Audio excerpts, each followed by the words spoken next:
paling gak ana nggon salat. Dan cara kula haram masjid dikunci sing sampai wong ra iso salat. Piye-piye wuqifa li salat, masjid itu diwakafkan untuk. Jadi kalau ruang dalam itu dikunci, tetap gerbang itu harus dibuka supaya andekan orang sholat itu bisa. Neng terase atau pokoknya minimal ada kamar mandi satu yang dibuka. Karena masjid itu diwakafkan untuk. Kecuali sudah kasus real banyak preman, banyak lonte misalnya tidur di situ, beraktivitas maksiat di situ. Kalau real sarannya bukan tuhmah.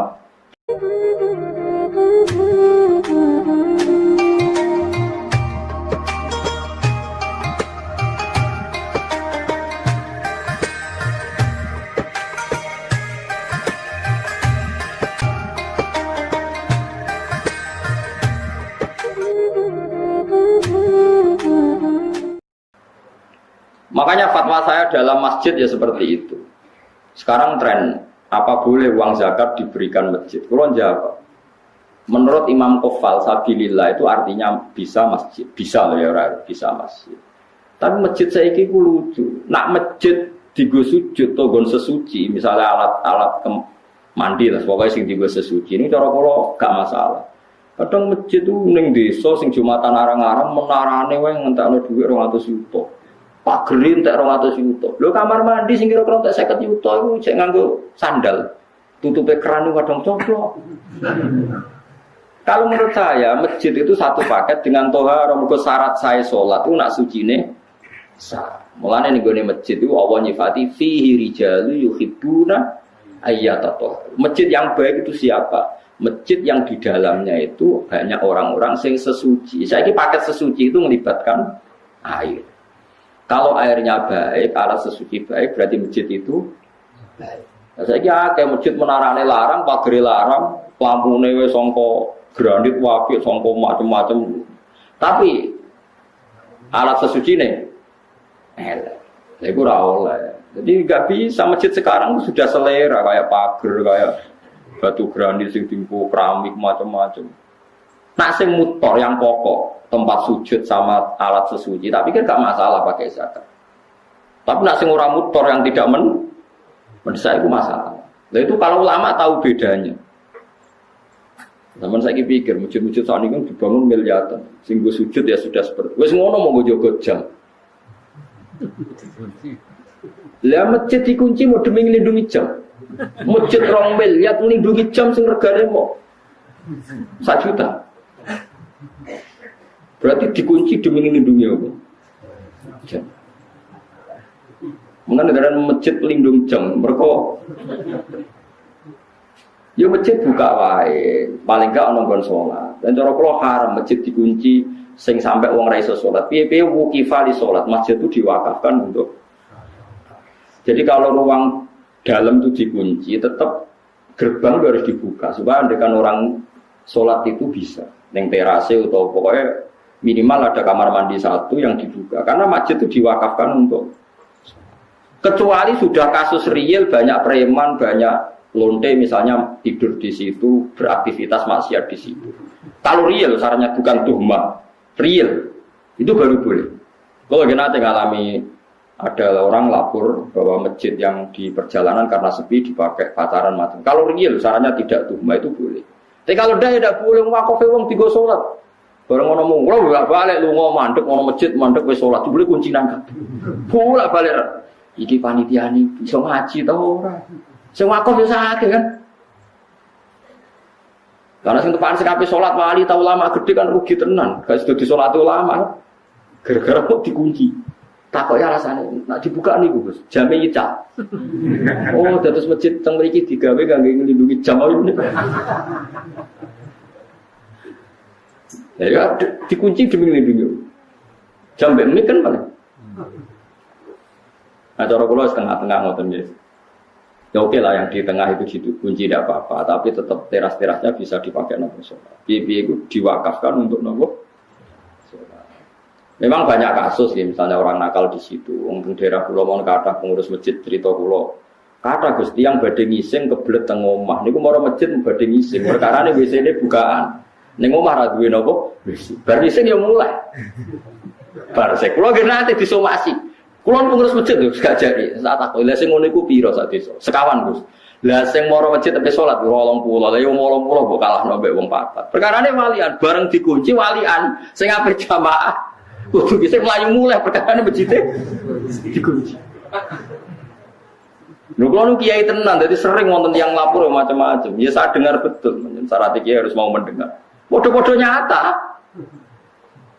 Terus aku lihat di panitia milih nih. Ya milih dibuka ya, ngomong pulau kok. Jadi parah-parah. Nah kalau seperti itu harus kita mikir maslahat dan madhar. Ya maslahat dan madhar. Di global ini malah jika bangun dengan uang zakat dan nggak ada pilihan zakat itu kalau bisa memang jangan dikasihkan masjid karena pendapat sabilillah khair itu minoritas sekali dalam fikih.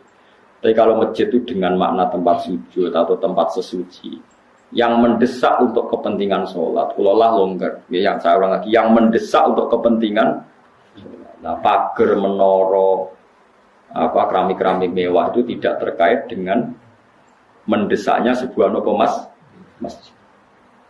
Ini kalau suwon sing ngaji kulo, misalnya bangun masjid nomor 1 alat sesuci itu kudu ideal. Idealnya gini loh, bayangno sing roh sesuci lah jadi suci. Kayak ulama-ulama dulu tuh, orang kalau mau ke masjid pasti ngelangkai air yang lebih dari 2 kolah. Paribasane cacilik sing roh najis wae gelem ra gelem sikile ijik mergo ngliwati. Kalau sekarang itu udah usum ya karena orang sekarang kayak kesehatan itu udah steril wis ono krane. Musuh saiki ya engke ra karuan. Ono steril ono macam-macam. Boh mari kuman boh Mas. Tapi itu penting. Piye-piye sifatnya masjid itu fihi rijalu yuhibbuna napa? Ayat atau haru masjid yang baik itu diisi oleh para penghuni yang senang napa? Sesuci. Tentu sesuci itu alat utamanya napa? Air. Jadi ini kalau fatwa tenan. Kalau seperti itu enggak apa-apa. Tapi sekarang masjid kan gagah-gagah. Wah gere wong mewah-mewah tulisannya gawedi gede lampune mewah tapi ra ono sing ngiseni. Gagahe ora karuan. Nah itu yang maksud itu yang kata Nabi alamate kiamat itu sebenarnya umatku nek berlomba-lomba bangun apa? Tapi kalau bangun yang tempat sujudnya, tempat toharohnya itu bagus. Ya mergo fihi rijalun yuhibbuna apa? Ayat atau. Mun kula terus nang. Wa ta'aru lan takok sapa kafir Mekah ing Nabi an waqtis kiamis saati saking wektu kapan terjadi kiamat. Fanazala mongko tumurun apa kul la ya'lamu man fis samawati wal ardi ghaiba illallah. Kul ngucap sira Muhammad la ya'lamu ora ngerti sapa man wong fis samawati kang ing pira-pira langit wal ardi lan bumi. Minal malaikat saking malaikat wan nasilan manusa al ghaiba ing barang wae. Emat sing perkara go bakang goe pokoma anhum saking para manusa lan malaikat. Illallah kecuali Allah. Lakini lahu tetapi nek Allah ya alamuhu ngerti sapa wa taala ing barang kowe. Wa ma yasuruna lan ora bakal ngerti sapa wong akeh kufaru Makkah tetesi kafir Makkah kalau irin. Kaya liyane kafir Makkah ayane pas kapan diterjadekno iku kabeh waktu ayu pas. Tegese kapan iku ditangekno sapa wong akeh. Balid daroka ilmuhum fil akhirah atau bal adroka ilmuhum fil akhirah.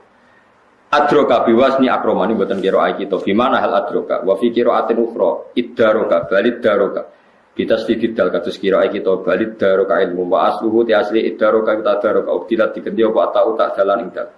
Wa dhimatan dene ghamna apa iki dal fidali ing dalam dal. Wastu libat nanti tarik wa hamzatul wasli apa hamzah pasal. Ebala wawalahiko tegese itu mekolan untuk tata ba'a wa talahako tata ba'a terus menerus talahako saring susul menyusul apa ilmuhum wong akeh fil akhirate dalam akhirat dia tegese dalam akhirat hatta sa'alu sing takok sapa ngakeh an waktu majia saking waktu terjadine kiamat satu tegese ora ana apa alam perkara kadalika kaya persangkaane tiyang kafir balum bali wong kafir fisaken ing dalam mamang minyak saking terjadine kiamat. Balum balik uta wong kafir minasang kiamat tu amuna iku picek kabeh. Dadi Allah nek duka ngendikan wong kafir iku picek, manane picek ora picek fisik, ora mengenali kebenaran iku. Jenenge napa? Picek. Mane kadang ulama iku yo kasar, manane kadang Quran nek duka yo kasar, sumum bukun umyun. Wis picek budek kopok. Picek budek kopok elek terus. Wis Allah nek duka yo ngoten. Balhum min amun, dasar picek angel lan terang. Min amal kolbi saking yaitu biceke ati atau min umil kolbi saking biceke ati sama. Ya amal kolbi itu umil kolbi. Wa te dawa iki ablagu le balik mimma tinimbang dawa koblau kang sedurunge iki wal aslu itu amin. Sangka dawa amin ustusilat den anggap abot to. Ustusilat dianggap abot apa adomatu doma ali jai sangiya. Fanukilat muka den bidah apa doma ilal ni maring mim. Ba'da hadfis kasrotia sausi buang kasrene. Wa qala lan ngucap sapa ladina kafaru sapa wong kafir aidan lan maneh ingkaril basi dalam ngingkari terjadine pas. Oleh ngucap aida kunna ana to nalikane te kita uturoban rupa lemah wa abauna lan ya bapak-bapak kita. Aina ana to te kita lamu khrojuna bakal ditangekno kabeh dal kubur sanging kubur. Lakatu ita teman-teman den janjeni kita hada iki la jadi nahnu yo kita wa abauna bapak-bapak kita min kubur sanging sedurunge iki. In hada ora ana te iki kuwi sabil awalin kecuali napa cerita-cerita sing wis kelewat. Wis nabi pancet, senengane cerita nak sok ben wong ditangekno saka kubur. Nyatane mbah-mbah kita mati nganti saiki ora ono sing tangi. Cara berpikir tiyang napa? Cara berpikir tiyang napa? Kafir. Jam ustura. Utai lafat asatir jam lafat ustura bidomi lan doma. Ma tegese perkara sutira kang den tulis sapa ma. Binal kisbi sangking pira-pira kedustaan. Kul ngucap sira Muhammad siru lumako sira kabeh fil ardi dan bumi fangguru mongko angen-angen sira kabeh kefa kana hale kaya apa ana apa akibat mujrimin apa akibate wong sing nglakoni dosa biingkarihim sebab ingkare wong mujrimin wa ya ta ikilah akibat iku halaku iku rusaya al mujrimin bila ada iklan disiksa wala tasalana susah sira Muhammad alaihi mengatasi prilakune wong kafir wala takunan aja ana sira fi dhekin ing dalam kerupukan Muhammad ki rasa susah nak dikomentari wong kafir. Mima sing apa wae yang kuruna kang komentar sapa wong kafir kuwi mah. Kang gawe rekodaya sapa kafir. Utawi iki dawuh utasliatur ngerem-ngerem. Manane menghibur lin nabi marang Nabi sallallahu alaihi wasallam. Ayala tahtamat kese aja gawe susah sira bimaklihim kelawan rekodayane wong kafir. Ngrekodaya ale kae ngatas sira. Fa ana mung te ingsun nasiruka iku zat sing nulung kowe alaihim ngalano ing atase kufar. Wa yaquluna mata hadzal wa'du in kuntum shadiqin. Kula terangno masalah paham-paham sing macam-macam. Mau kan Allah dawuh qul la ya'lamu man fis samawati wal ardi ghaiba illa Allah. Dados sing ngerti barang gaib apa sing terjadi sesuk niku hanya Allah Subhanahu wa taala. Itu menjadi firqah besar di dunia. Sampai mereka menafikan bahwa Nabi juga tidak tahu perilaku kita sekarang. Jika mereka mengingkari semua hadis tentang sholawat yang bahwa setiap sholawat itu dipertontonkan di Nabi, kemudian Nabi menjawab sholawat setiap umatnya. Ya setiap apa? Nah itu bohong besar. Allah itu ngendikan hanya begini, yang tahu barang gaib itu hanya Allah. Oke kita sepakat, yang tahu barang gaib hanya Allah. Mestinya ditambah dan yang dingertikan Allah, dan yang cuma yang dingertikan Allah itu ngertinya karena lagi-lagi karena diberitahu. Dan itu ada ayatnya juga, ayat ini sharihah jelas. Allah mensifati dirinya itu alimul ghaib ini di surat Jin. Alimul ghaibi fala yuzhiru ala ghaibihi ahada illa man irtadha mir rasulin.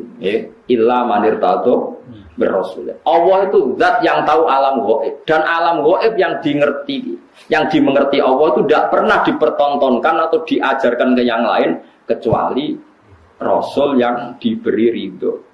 Jadi artinya apa? Ada beberapa barang gaib yang Nabi dingertikan. Paham gitu loh maksudnya. Tapi ya tetap dia karena posisinya Nabi itu di. Saya beri sekian contoh. Misalnya begini. Waraqah bin Naufal itu orang Nasrani, tapi dia penginjil yang sejati. Dia tahu bahwa Nabi akhir zaman mau lahir di angkatan dia. Ya akhirnya ketika Nabi sowan setelah mendapat wahyu kata Waraqah kan, kamu itu Nabi benar dan Anda dapat wahyu kayak Musa. Sayang saya sudah tua.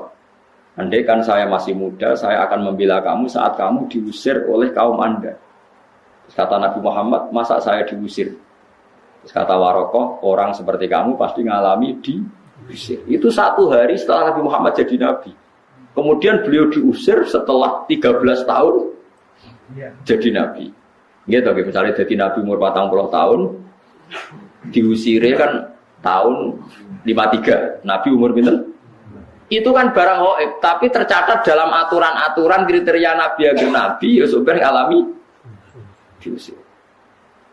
Nah itu ya barang gaib, tapi orang bisa tahu karena ngerti. Sekarang di Masjid Biru, Masjid Khodrok di Turki, itu ada di kubahnya, di menaranya itu ada tulisan Lataf tahunnal Konstantinia walatun fikunna kunuzha fi sabilillah. Itu Imam Bukhari meriwayatkan itu tahun 200 Hijriah. Saya ulang lagi, 200 Hijriah. Dan itu hadis ditulis, dibaca ulama seluruh dunia. Zaman itu Konstantinopel masih dalam kekuasaan Romawi. Konstantinopel Turki ini. Konstantinopel yang terkenal tentang Turki. Setelah 600 tahun dari hadis itu diriwayatkan, Konstantinopel ditaklukkan oleh Pangeran Al-Fatih. Jadilah negara Islam. Makanya masjid ini jadi masjid apa? Al-Fatih. Tapi Nabi berani ngendikan itu. Taunya karena ngerti. Paham ya? Makanya maksudnya kecuali yang diberi ngerti Allah. Jadi keliru kalau ada orang ono wali kiai kok ngerti barang gaib. Sing ora barang gaib mau apa itu benar, tapi Allah punya hak mengertikan yang diberi ngerti. Mergo ono istisnae no wae, alimul ghaibi fala yudhiru ala ghaibi ahadan illa man irtadha mirras. Jadi Allah itu zat yang tahu barang gaib dan tidak akan mengertikan kecuali sama orang yang dikasih. Di antaranya tentu Rasulullah. Jika Rasulullah bisa menghentikan sayati alam nasi zamanun, nanti di akhir zaman ada perilaku begini. Coba sekarang lihat, saya itu hafal sekian teks tentang Syam. Nabi ketika menghentikan akhir zaman apa? Sayati ini, terus di antaranya apa? Wayak surul harut, dan nanti banyak pembunuhan. Di mana ya Rasulullah? Fa'asyara ila Syam. Nabi menuju apa? Syam. Orang tahu semua, sekarang pembantaian terbanyak di Syria. Syria itu Syam. Israel Palestina juga. Zaman itu Nabi ngintikan bertanya, wamal harus, kasratul harus, di mana ya Rasulullah? Fa'asyara ila Syam. Itu diriwayatkan Imam Bukhari tahun berapa? Tahun 200 Hijriah. Sekarang kejadiannya sekian ratus tahun setelah dawuh Nabi. Itu ya barang gaib, Nabi perso. Yaitu makanya istilahnya yang tahu barang gaib siapa? Hanya Allah. Tapi kamu jangan berhenti di situ. Hanya Allah dan yang dimengerti. Paham ya? Jadi sama terus jangan menolak. Quran jelas sing roh barang gaib apa tok. Nabi lah ra roh. Wah, ya kebablasan sampean. Lah Nabi ra roh barang gaib ora roh swarga neraka ora ketok. Sesuai bantah Nabi pisan. Nah, surga itu gini-gini. Kok tahu ya Rasulullah kan barang gaib? Yang tahu kan hanya Allah, ya gendeng bareng teman-teman. Karena pentingnya ngaji seperti itu. Ya, jadi illa manir tato bir rasul. Kecuali orang yang diberi ridha Allah, termasuk tidak hanya Rasul itu tadi atau yang diberi ngerti Allah kayak tadi Waraqah bin Naufal, Salman Al Farisi. Salman Al Farisi itu orangnya terpelajar, dia orang Nasrani itu kan, putrane pendeta, pintere ra karuan. Umurnya 120 tahun. Dia itu ngaji ke pendeta beberapa kali. Setiap ngaji dia omongi, wis ora usah ngaji mbek aku, ngaji mbek sumbere wis sapa nabi akhir zaman. Sampai 4 pendeta, lala pendetane bener. Titenane adekne nabi ku piye? Ya nabi ku ya lucu, alamatnya ku lucu. Di beliau itu layak balu sedekah tapi ya balu hadiah. Tidak nerima sedekah tapi nerima hadiah. Padahal barangnya sama. Sampai Salman Al Farisi itu menjadi buruh di Madinah. Padahal dia orang Persia, orang Iran. Pas jadi buruh dapat upah, dibelikan sesuatu gitu, datang ke Rasulullah. Zaman itu dia belum Muslim. Ya Rasulullah, saya ini orang asing, ingin memberi sedekah sama engkau. Jawab Nabi, saya tidak nerima sedekah. Terus nyuruh sahabat, cung-cungi pangan, aku ora oleh mangan sedekah. Salman Al Farisi bilang, hadhihi wahidah, ini satu alamat. Setelah seminggu dia kerja lagi dapat uang. Ya sama, uangnya sama. Orangnya ya sama, Salman Al Farisi. Yang diberi ya sama, Nabi Muhammad. Ya Rasulullah, saya punya uang. Ingin saya kasih hadiah ke kamu. Nabi Nabi diterima. Iya, saya nerima hadiah. Diterima. Padahal barangnya ya bodoh. Hanya dibahasakan sedekah sama hadiah. Itu menunjukkan bahwa dalam nubuwah itu ada sandi. Sama-sama posisinya dikasih, tapi dibahasakan sedekah Nabi menolak. Dibahasakan sedekah hadiah Nabi menerima. Itu ya barang gaib. Salman tahu itu jauh sebelum kenal Nabi, tapi dia tahu bahwa di antara definisi Nabi atau alamat Nabi seperti itu. Dan nanti ditemukan ya persis seperti sifat yang dikenali lewat kitab-kitab rujukannya itu. Nah itu boleh karena dimengertikan. Karena apa? Dimengertikan. Banyaklah cerita-cerita sahabat yang alim, masyhur itu sih. Itu di kitab-kitab hadis masyhur. Sayyidina Umar itu ketika di Medina pasukannya terdesak di Irak. Irak Medina itu penerbangan 2 jam. Penerbangan 2 jam so bayangno jauh. Itu pasukannya terdesak, Umar dari Medina bisa mimpin pasukan yang di Irak. Semua pasukannya dengar suara Umar. Beliau pas khutbah, ya Sariyah al-Jabal, kalau aja apal tadi. Ya Sariyah al-Jabal, pasukanku kamu harus berlindung di atas gunung. Pertama pasukannya sudah santai-santai di ruang terbuka. Di sana kan gurun pasir ya, kalau ruang terbuka itu bahaya sekali. Semua pasukan dengar suara Umar. Akhirnya mereka sembunyi di atas gunung. Nah itu ya barang itu coba jarak Medina. Sampean kene kita waca ora ros trahum. Iku Medina iso delok pasukan teng. Ngerti musuhe liwat kene, pasukane ning kene kalau enggak dingertikan, diperingatkan bahaya. Kaget sing ngrungokno khutbah. Umar piye karepe tengah-tengah khutbah. Bilang ya Sariyah al-Jabal, ya Sariyah al-Jabal. Itu semua pasukannya dengar. Setelah sekian bulan pasukan itu menang pulang. Mereka cerita semuanya mendengar suara Umar. Terus yang Jumatan ya cerita, kita juga janggal karena tahu-tahu Umar bilang ya Sariyah aja. Karena ya Umar bisa gitu tapi karena dingertikan, dikasih keramat seperti itu. Ya banyaklah cerita-cerita. Sayyidina Ali itu masyhur. Dia ada fitnah Siffin, ada fitnah macam-macam perang BD. Kalau ditanya, kamu tidak takut mati? Tidak, mati saya tidak seperti itu. Tapi kamu tidak takut mati, fitnah sudah di Siffin? Tidak, mati saya tidak seperti itu. Nanti yang kena itu kepala saya. Sampai kena jum-jumah gini, terus pas sholat subuh. Jadi enggak di situ. Tetapi mati itu sudah ngerti. Tidak, mati saya tidak seperti itu.